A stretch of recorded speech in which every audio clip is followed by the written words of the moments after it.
Hey everybody, my name's Twain. I'm with Nutrena for North 40. This is Tamale. He is a supermodel. Now you may find it necessary to clip the wings on your chicken. Now that's a misnomer. You're gonna clip one wing.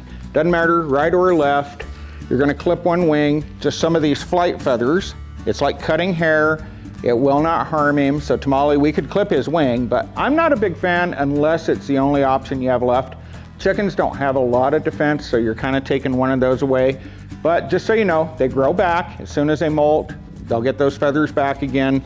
This is in no way the way they do it. Sometimes they do commercially, they clip the wings where it never comes back.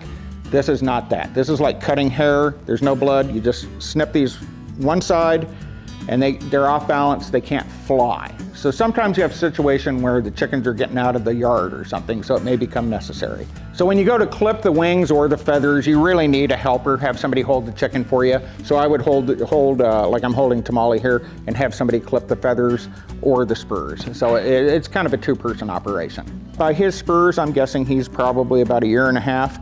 He's gonna need to have these trimmed at some point. A rooster's spurs continue to grow, and they will actually curl, and they can actually grow back into the bird. It can be very detrimental to them. So clipping these is not a big deal. A pair of dog clippers, nail clippers. I'm not a fan, I'm not saying it's wrong, I'm not a fan of what they call the potato method, where they take a hot potato and they stick it on there and then they twist the spur off. I'm not a fan of that. I just like to clip them off. You can look, like on his spur, you can see where the blood vessels are, and you just clip above that and you won't get any blood. Even if you do get a little blood, it's not the end of the world. A little quick stop, I'm sure they have that in the pet department for nail clipping for dogs. That'll stop that. It's not a big deal. I don't like twisting the spur off though. I think that's probably kind of painful for them. Up to you though, it's not right or wrong, but these are two maintenance items you may want to keep an eye on. The spur length is kind of you don't have to do it that often, maybe once a year. So another thing you need a helper for, and it's not difficult, you should do this at least once a year. I like to do it in the fall, is check for parasites. So if you fan the bird's tail and you look around the vent, if they have mites, it'll look like their butt's dirty, and that's not dirt, those are little tiny bugs. And if one has it, everybody's got it. Not the end of the world. You get some I'm not as big a fan of diatomaceous earth for treating an infestation. I like it more as a preventive. Put it in their nest boxes, maybe put it in a dust bath for them. But if they get infested, they have lice and mite powder at North 40. You dust them down, wait a couple of weeks and do it again, because if you miss any of the bugs, they'll go again. Fall is a good time to do this because the bugs instinctively know they have to get on a bird or they're gonna die when it gets cold. So that's a great time to check. Also check their body condition, make sure nobody's super skinny or anything, because they might not survive the winter. So I just noticed our friend Tamale here has the very beginning of bumblefoot. That's an ailment they get. Usually the cause of bumblefoot's jumping off the perch and hitting the ground too hard.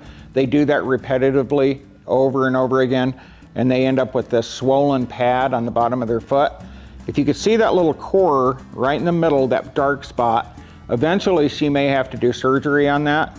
I'm not a doctor of veterinary medicine, but it's not that complicated. An X-Acto knife, you cut around that little black spot, take a pair of tweezers, it'll come right out. Now you expect to get a bunch of pus and blood, you don't. It'll be kind of a hollow pocket. I like to pack that with an antibiotic, betadine, something like that, Vetericin, something like that. Some people like to wrap it.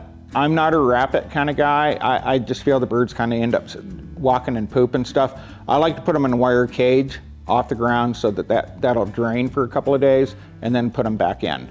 If that foot gets real hot, you know it's getting advanced, because that usually means they have a fever going on. So they may need some antibiotics to help get through that. So having a nice soft landing pad where the chickens jump off the perch every day, deep shavings, so it's nice and soft. That will help prevent bumblefoot tremendously.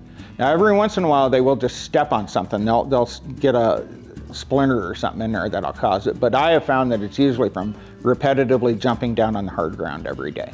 So anyway, this is Twain with Nutrena. If you have any questions, contact north40.com.